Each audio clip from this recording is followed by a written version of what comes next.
হাসিনার স্বৈরাচারী মসনদের বিরুদ্ধে লড়াই সংগ্রাম করে এই জাতিকে মুক্তির দূত হিসেবে কাজ করেছে, তরুণ সমাজকে ঐক্যবদ্ধ করেছে।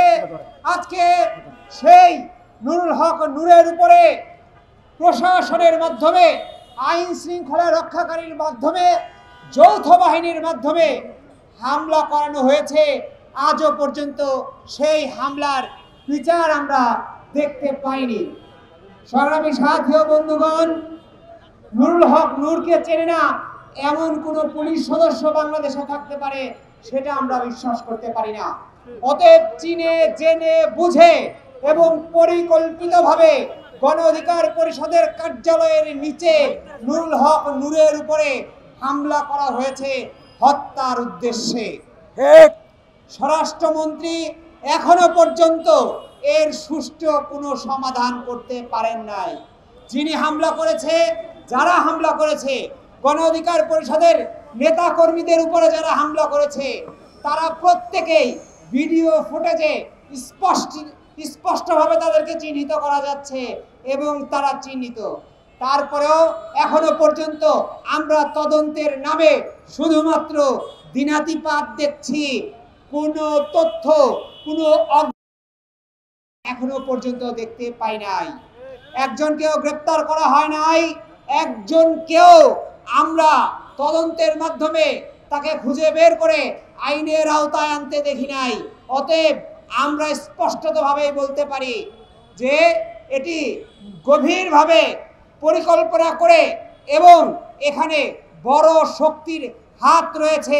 তারা বাংলাদেশের গণতন্ত্রকে পথভ্রষ্ট করবার জন্য, এদেশের মানুষের গণতান্ত্রিক অধিকারকে আবারও ভুলণ্ঠিত করবার জন্য গভীরভাবে ষড়যন্ত্র করে যাচ্ছে। সেই ষড়যন্ত্রের অংশ হিসেবে তারা নুরুল হক নূরকে হত্যার চেষ্টা করেছে। সংগ্রামী সাথী ও বন্ধুগণ, এখনো পর্যন্ত আমরা কোনো তদন্তর প্রতিবেদন দেখি নাই। যে ভিডিও ফুটেজের মাধ্যমে প্রত্যেকটা হামলাকারী স্পষ্টভাবে চিহ্নিত, সেই ভিডিও ফুটেজগুলো না দেখে কি তদন্ত হচ্ছে, কত দিনের তদন্ত হচ্ছে, কতবার এই তদন্ত প্রতিবেদন পৌঁছাবে, আমরা কিছুই বলতে পারি না।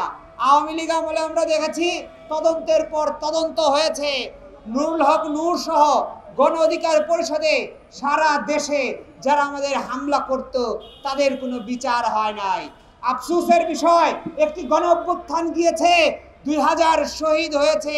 নুরুল হক নূরের যে গণ অধিকার পরিষদ এবং তার অঙ্গ সংগঠনের 12 জন শহীদ হয়েছে, সেই দেশে নূরকে হামলা করা হয় এবং সেই হামলার বিচার হয় না।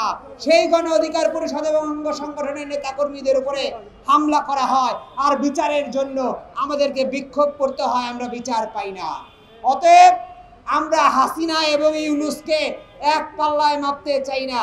হাসিনার সরকারের করার ক্ষমতা ছিল না, ফ্যাসিবাদ এবং স্বৈরাচারী আচরণ ধারণ করেছিল, কিন্তু ইউনূস সরকারও যদি পারে তাহলে এই ব্যর্থতার দায় এই স্বরাষ্ট্রমন্ত্রী এবং ইউনূসকে নিয়ে পদত্যাগ করা ছাড়া অন্য কোনো উপায় থাকবে না।